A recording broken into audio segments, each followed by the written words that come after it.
नमस्कार. एका IPS अधिकारी महिलेने लिहिलेली छान कविता आहे. मला छान वाटली म्हणून तुमच्यासोबत शेअर करते आहे.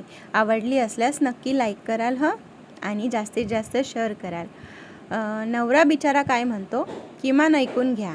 पटलं तर हो म्हणा, नाहीतर सोडून द्या.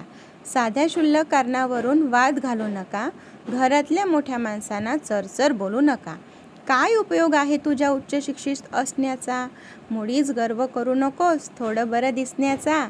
नोकरी करतेस, हातभार लावतेस, चांगलीच गोष्ट आहे. फडफड तुझं बोलणं कुठं बरं बेस्ट आहे. आईशी सलगी करताना सासूशी नको भांडू. आयुष्यातले सुखाचे क्षण उगीच नको ना सांडू. स्वच्छता टापटीप, घर पॉश असावं. याचा अर्थ असा तर नाही की घरात कुणीच नसावं. थकलेले आईवडील सांगा कुठे जातील. आज ना उद्या आई बाबा मुलाकडेच तर येतील.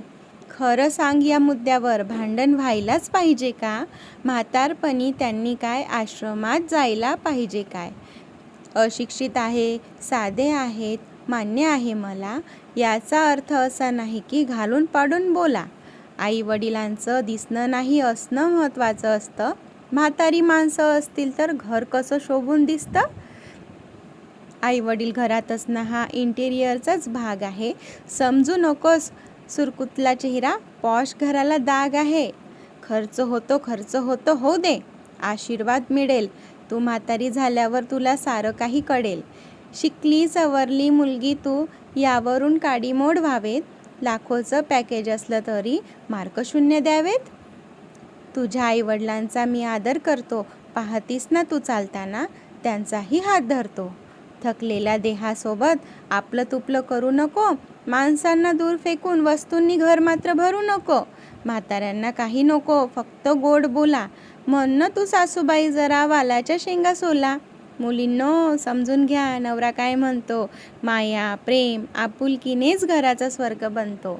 अशा पद्धतीची ही कविता होती.